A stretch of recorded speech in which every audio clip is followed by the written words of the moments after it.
She tells him, ooh, love, no one's ever gonna hurt you, love. I'm gonna give you all of my love. Bonjour à tous, l'été est là et aujourd'hui j'avais envie de vous proposer 3 recettes de glace vegan. Alors c'est parti!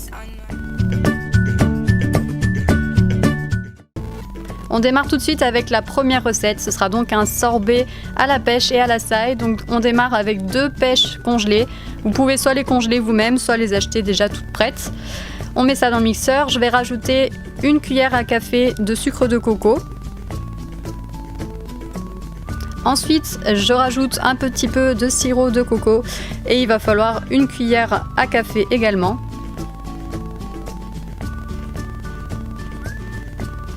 On mixe le tout.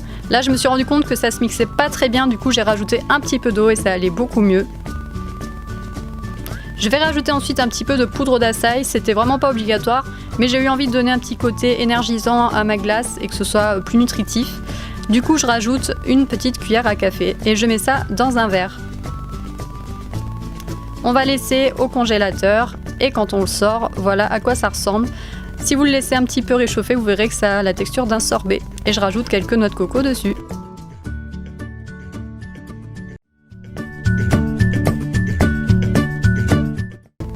Ensuite, une recette un petit peu plus poussée avec une glace au thym. Donc on commence par couper une banane en morceaux que l'on met dans le bol du mixeur. Ensuite, on aura besoin de lait de coco et en fait, on n'aura besoin que de la partie opaque de la boîte. Donc je prends la partie opaque et vous pouvez garder l'eau pour faire un smoothie par exemple juste après. Je vais rajouter du sirop d'agave, donc je vais mettre 1 cuillère à soupe. Ensuite il vous faut du thym, donc il s'agit tout simplement de pâte de sésame. Il faut également 1 cuillère à soupe. Personnellement j'ai acheté ce pot exprès pour la recette, mais je ne sais pas du tout comment utiliser le reste, donc si vous avez des idées n'hésitez pas à me dire. Ensuite, il vous faudra un petit peu de vanille, de l'extrait de vanille. Ça donne un petit goût en plus que j'aime beaucoup et vous mettez juste une demi-cuillère à café. Et on mixe le tout.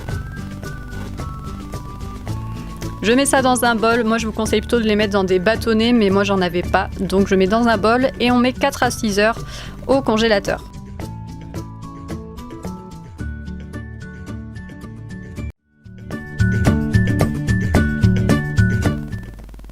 Et pour finir, la troisième recette que je vous propose, c'est sans doute ma préférée.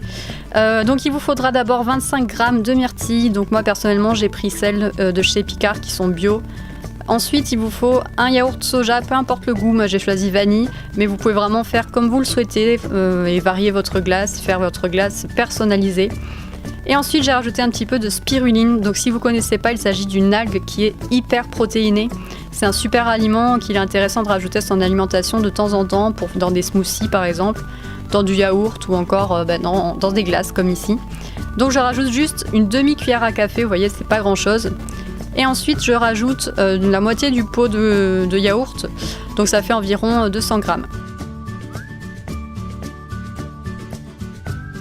Ensuite, je mixe le tout et regardez-moi cette couleur rose, comme c'est magnifique. J'adore, je trouve ça trop beau. Et franchement, c'est vraiment ma préférée celle-ci. Donc pareil, je la mets dans un bol et je vais mettre ça au réfrigérateur. Bon là, normalement, j'aurais dû la laisser un petit peu fondre, mais j'étais trop impatiente, donc j'ai commencé à gratter. Mais c'est pour ça que ça se gratte pas bien. Mais voilà, si vous laissez le temps de fondre, ce sera la texture d'une véritable glace et franchement elle est délicieuse celle-ci. Donc j'espère que les recettes vous auront plu et je vous dis à très bientôt pour une prochaine vidéo. Ciao ciao!